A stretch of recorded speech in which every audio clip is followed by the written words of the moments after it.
es el Señor y muy digno de alabar, porque grande, grande es el Señor y muy digno de alabar, porque grande, grande es el Señor y muy digno de alabar, porque grande, grande es el Señor y muy digno de alabar, porque grande, grande es el Señor y muy digno de alabar, porque grande, grande es el Señor y muy digno de alabar, porque grande, grande es el Señor y muy digno de alabar, porque grande, grande es el Señor y muy digno de alabar, porque grande, grande es el Señor y muy digno de alabar, porque grande, grande es el Señor. Habla todas estas parábolas y habla acerca de que todas ellas representan, hablan acerca del reino de Dios. Ahora, una señal, ¿qué es una señal?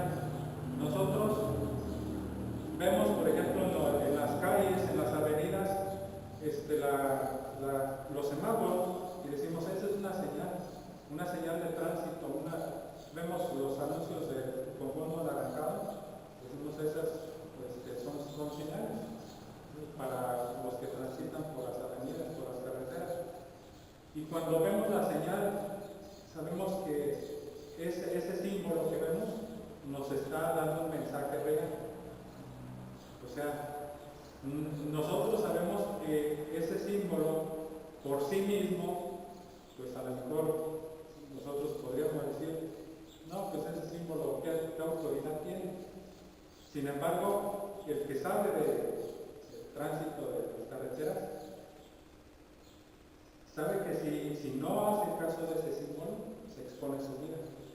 Entonces, ese símbolo, aunque sea pintura, aunque sea una figura, representada ahí con pintura, nos da un mensaje y nos está hablando de una gran verdad, aunque sea pintura, aunque sea esto, nos está hablando de una gran verdad. Entonces, señal, vamos a entender que una señal es un evento, ¿verdad? Un hecho normal o natural o sobrenatural, porque puede ser también un milagro, un prodigio que Dios haga, ¿sí? Y eso es señal de algo.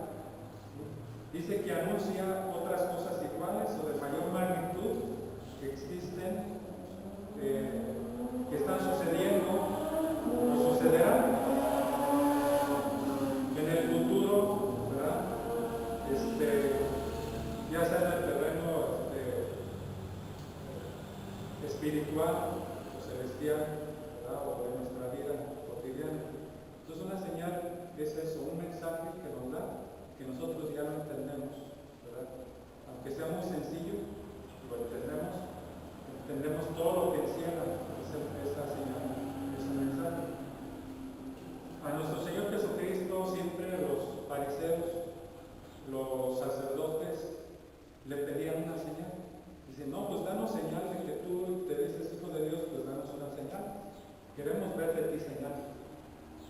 O sea, ellos querían ver un milagro, un prodigio que Jesús hiciera delante de sus ojos. Y entonces ellos decían, si no vemos de ti señales, pues no vamos a creer. Porque para ellos al ver la señal, era una comprobación, una demostración de que él venía de parte de Dios. Pero ellos, ese era el concepto que ellos tenían. Decían, no, pues, con una señal nos basta. Pero Jesús no les cumplió el asunto, porque él llegó a decir, yo he venido para que los que ven sean cegados y los que no ven sean abiertos sus ojos. Ahora vamos a ver la palabra, por último, la palabra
anulando el acta de los decretos que había entre nosotros, que nos era contraria, quitándola del medio y clavándola en la cruz, y despojando a los principados y a las potestades, los exhibió públicamente, triunfando sobre ellos en la cruz.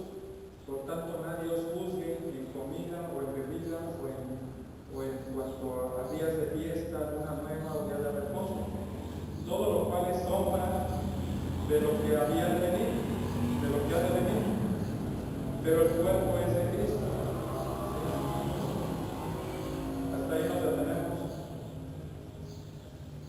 Porque dice que todo eso que habló de que era sombra, todo el acta de decreto, la ley antigua, el pacto antiguo, las ordenanzas antiguas, dice, todo eso era sombra de lo que había de venir.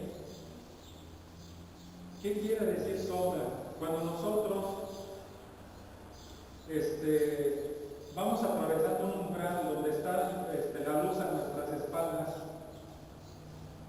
obviamente se proyecta nuestra sombra hacia adelante.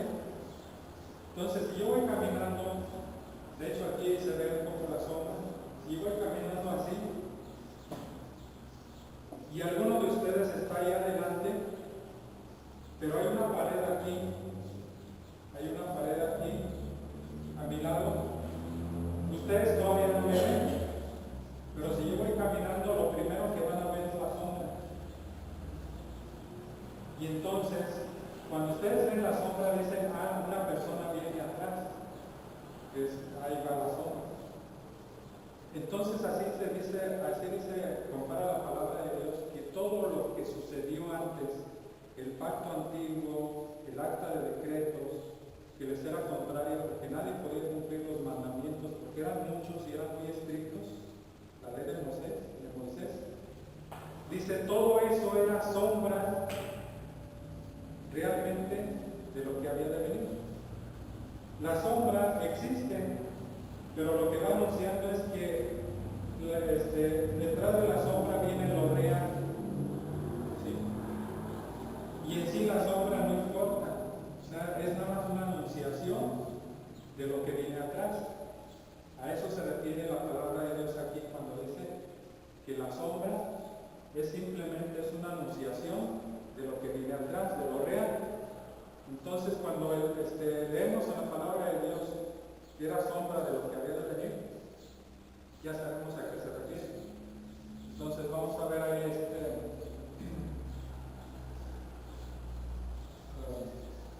vamos a pasarnos ahí, Hebreos 8:5, allá adelantito. Esto ya lo leímos hace rato, pero aquí, como también dice este término de sombra, en el capítulo 8, versículo 5 de Hebreos, dice, los cuales sirven a lo que es figura y sombra de las cosas celestiales, como se advirtió Moisés.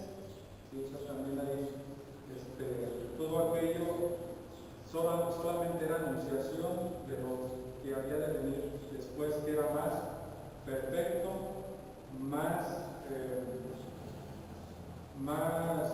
celestial, más espiritual para nosotros. Finalmente vamos a ver en Santiago 1:17, ahí adelante, ahí está a un lado de Hebreos, ahí adelante.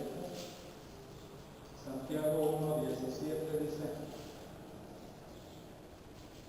toda buena dádiva y todo don perfecto desciende de lo alto del Padre de las luces, en el cual no hay mudanza ni sombra de variación. O sea que en el Señor, lo que quiere dar a entender aquí la palabra es de que en el Señor mismo, en nuestro Padre Celestial, no hay variación. Dice que Él no cambia, Él es el mismo ayer, hoy y por los siglos. Él no tiene sombra de variación, quiere decir que Él se muestra tal como es. Cuando se manifiesta tal como es. No se manifiesta de manera simbólica, no se manifiesta de manera, como decían, anunciando a través hablando literalmente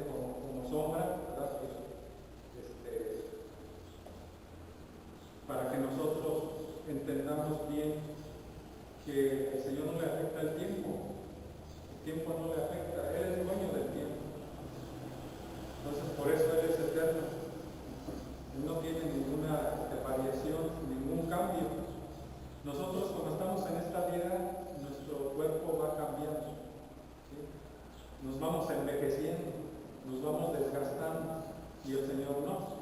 ¿Sí? Decíamos la otra vez con una definición de la muerte. La muerte para el ser humano se puede definir simplemente cuando el tiempo se detiene para esa persona. Esa es la muerte. Cuando el tiempo se detiene para una persona, esa persona muere. ¿Sí? Entonces, nosotros sí estamos sujetos al tiempo, pero Dios no. Dios es el dueño de todas las cosas, invisibles y visibles. Y entonces nosotros solamente tenemos que externar humildad y reconocimiento de que Él es nuestro Dios Todopoderoso, Rey de Reyes y Señor de Señores. Ahora, cuando ya vimos todos estos términos que hay en la palabra, lo que significa símbolo, lo que significa figura, alegoría, parábola, señal, sombra, hay un último término que no voy a abundar mucho en ello: imagen. Nosotros sabemos que la Biblia habla mucho de imágenes, pero se refiere a la idolatría, ¿sí? A personas que son idólatras, que adoran, que tienen una imagen y que confían en ellas, ¿no? Como su Dios, en el cual ellos confían. Pero hay esa misma palabra, cuando la Biblia la habla, de que es imagen de lo que ha de venir, está ahí mismo en Hebreos atrásito, en 10.1. Hebreos 10.1. Es otro término que también, en este sentido del significado de imagen, pues habla de otra cosa. Dice Hebreos 10.1: porque la ley, teniendo la sombra de los bienes venideros, no la imagen misma de las cosas, nunca puede, por los mismos sacrificios que se ofrecen continuamente cada año, hacer perfectos a los que se acercan. Aquí tenemos la palabra imagen. Obviamente aquí no se refiere a estatuas o pinturas hechas para adorar, sino que aquí esta palabra se aplica para dar a entender que la ley, los mandamientos antiguos, a través de las ordenanzas antiguas, no representaban los bienes venideros que Dios tenía preparados para nuestros días, que ahorita estamos gozando de ellos. Esos bienes venideros son todas las cosas espirituales que el Señor nos ha revelado. Entonces aquí se aplica esto. Entonces, aquí vamos a entender que este término de imagen es como un espejo. ¿Sí? Cuando nosotros nos vemos en un espejo, nuestra imagen en el espejo no es real. Nada más está dando a entender que ahí estoy yo, una persona, que está enfrente del espejo y que me estoy reflejando para ver cómo estoy, ¿verdad? Entonces, aquí de esa manera se está aplicando la palabra, que da a entender que los mandamientos antiguos, ¿sí?, no representaban realmente la voluntad de Dios que iba a venir después a través de Cristo, que iba a ser por gracia, que iba a ser el regalo de la salvación, que iba a imperar el amor de Dios en nosotros y que a través del amor Él nos iba a hacer entender que somos libres, que nos ha hecho libres del pecado y de la muerte y que hemos obtenido la salvación. Entonces, eso que ahora nosotros entendemos es la imagen real de lo que Dios quería darnos a entender. Y cuando en aquel tiempo aquellos hombres leían los mandamientos y los cumplían al pie de la letra, pues era pura religiosidad. Eso no les ayudaba en nada al crecimiento espiritual o ser libres del pecado, sino al contrario, como dice Pablo, la misma ley, el mismo mandamiento me mata. Porque cuando yo leí que no debía de matar, pues eso mismo me impulsó a curiosear y a decir, bueno, ¿qué tal si mato? ¿Qué tal si robo? O sea, eso mismo, el mismo mandamiento los orillaba en aquel tiempo, así lo expresa nacer romano, pero ahora no. Pues por eso habla aquí la palabra de Dios que la ley nunca perfeccionó